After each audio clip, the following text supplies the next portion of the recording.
Mais encore une fois, on vient, c'est toujours intéressant parce qu'à chaque fois que tu me poses une question, on vient d'en parler sur la question précédente. C'est la question du rappel et de la grâce. Alors, le rappel, c'est quoi? Le rappel, c'est que tout ce que tu possèdes est un prêt, quelque part, d'Allah subhanahu de Dieu, et c'est quelque chose que, d'une manière, on va dire, purement contingente, il est possible que tu n'aies pas. Par exemple, ce pain que tu mets en bouche, il se pourrait que tu sois né au Sud-Soudan et que tu n'aies pas ce pain à mettre en bouche, ou au Yémen actuellement, tu vois. Donc, l'idée du Ramadan, c'est de l'idée de rendre grâce, que Dieu t'octroie quelque chose qui pourrait ne pas t'octroyer. Ça, c'est le premier élément.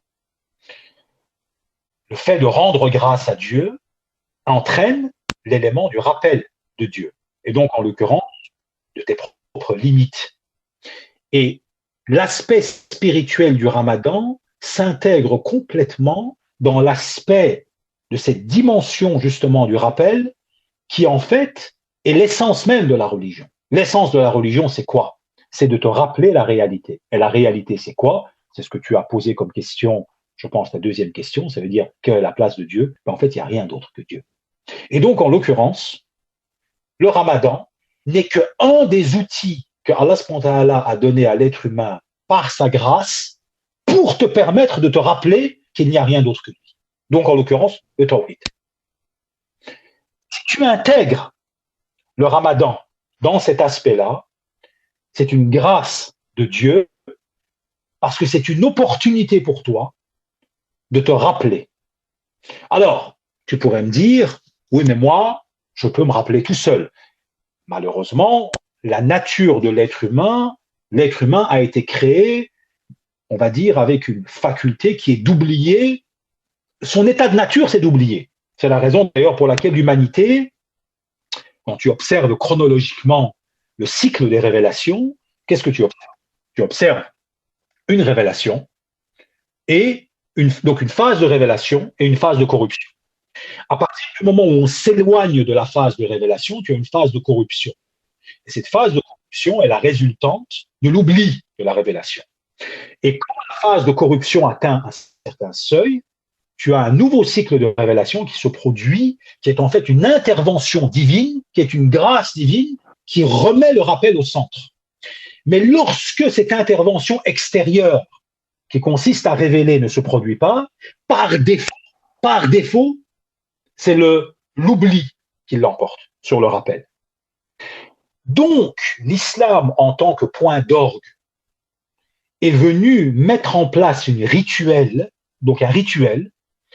et un dogme qui est essentiellement axé sur l'aspect métaphysique de la connaissance, de l'idée qu'il n'y a de Dieu que Dieu, et un ensemble de rites qui lui sont consubstantiels, qui, s'ils sont intégrés d'une manière profonde, te permettent de te rappeler cet élément métaphysique de l'unicité de Dieu. Tu vois? C'est ça qui fait la complétude de cette religion.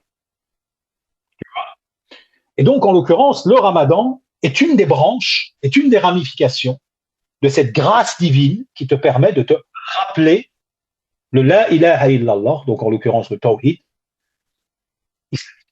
mais qui est en fait pas islamique, qui est en fait universel. Il n'y a de Dieu que Dieu. Il n'y a rien d'islamique dans il n'y a de Dieu que Dieu. Tu comprends? C'est islam ici dans le sens pérennial du terme. C'est dans le sens où on dit Abraham était musulman, Jésus était musulman, Yusuf était musulman. Quand on dit, par exemple, qu'Abraham était musulman, ou que Jésus était musulman, et que Youssef était musulman, c'est dans le sens pérennial du terme. Donc, c'est dans le sens conceptuel et métaphysique du terme. Tu vois? C'est pas dans le sens rituel du terme. Parce que le rite d'Abraham n'était pas le même rite que toi. Le rite de Jésus n'était pas le même rite que toi. Il priait pas 5 fois par jour, il jeûnait pas au mois du Ramadan pendant 30 jours de la même manière que toi. Et c'est là aussi que les musulmans doivent bien comprendre que la dimension métaphysique de la religion est son essence, et que les rites sont en fait le protocole qui te permet d'accéder à cette métaphysique. C'est un rite qui est nécessaire, c'est un rite par lequel on est obligé de passer, mais ce n'est pas une fin en soi. Il ne faut jamais transformer un rite en fin en soi.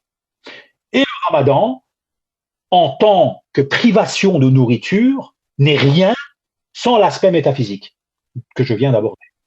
Donc, si tu déconnectes l'aspect métaphysique, tu vas tomber dans la catégorie des gens qui sont décrits dans, dans le hadith du prophète sallam, qui dit « Tant de gens ne tireront que de leur jeûne que la faim et la soif ». Et ça arrive lorsque tu déconnectes le rituel de la métaphysique. Je ne sais pas si j'ai été clair.